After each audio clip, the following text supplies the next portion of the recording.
আসসালামু আলাইকুম বন্ধুরা, সবাই কেমন আছেন? আশা করি ভালো আছেন।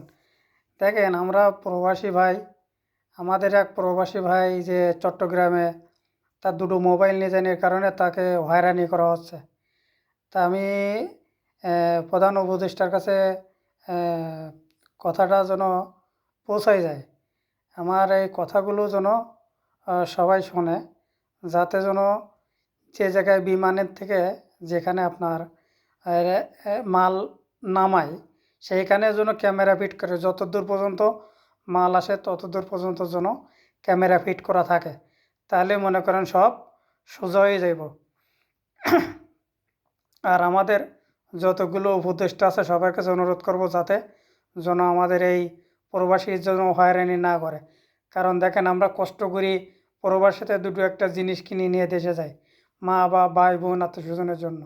সেই সব জিনিসগুলো যদি তারা টর্চারিং করে কেটে বের করে নিয়ে আয়, তাই এগুলা কি তারা কি কম কষ্ট হয়ে যাইব? তাই আমি সবার কাছে অনুরোধ করব যে আপনারা এইটা যেন সবাই সুন্দরভাবে যে এগুলো পরিচালনা করে। যারা করবে তাদের চাকরি থেকে অব্যাহতি দেওয়া লাগবে, তা না দিলে হবে না। আর যেখানের থেকে মাল নামবে ওখানের থেকে শুরু করে ক্যামেরা ফিট করা লাগবে সব জায়গায়।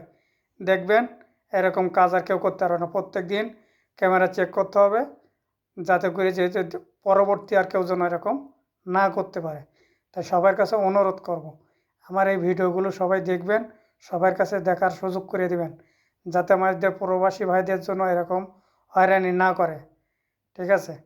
তো সবার কাছে বললাম যে এগুলো যেন কেউ অসম্মান না করে, কারণ আমরা 1 টাকা পাঠালে বাংলাদেশ সরকার কিন্তু চলে।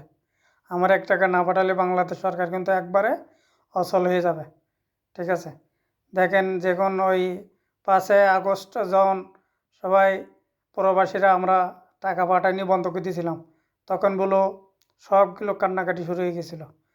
তাই আপনারা যেন এরকম কাজ করেন না। আমরা প্রবাসীরা আবার একই আবার যেন টাকা পয়সা বন্ধ করি না। আমার প্রবাসীর সবার কথাগুলো একটু আপনারা শুনবেন, যাতে যাতে মনে করেন এই যে আমাদের যে হয়রানি করে, এদিকে মুখে আমরা দেখতেছি, এতে লাইনে অনলাইনে দেখতেছি যে বলতেছে যে সুসম্মানে নিয়ে যাবে।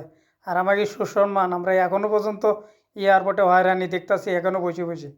তাহলে এইগুলো কি হবে নি বলেন? এইগুলোর জন্য না হয় এই দিকে এয়ারপোর্টে খুব সুন্দরভাবে নজর দিতে হবে, যাতে মানুষের জন্য ভোগান্তি না হয়। ঠিক আছে? এখন প্রথম প্রথম একটু সচল হয়েছিল, সবাই একটু সুস্থভাবে বেরোতে পারছে 20 মিনিটের ভিতরে। আর এখন কিন্তু 1 ঘন্টাও লাগে একটা লোক বেরোইতে। আবার আগের মতন আস্তে আস্তে শুরু হয়ে গেছে। তাই আপনারা সবাই একটু খেয়াল নেবেন, যারা উপদেষ্টারা আছেন।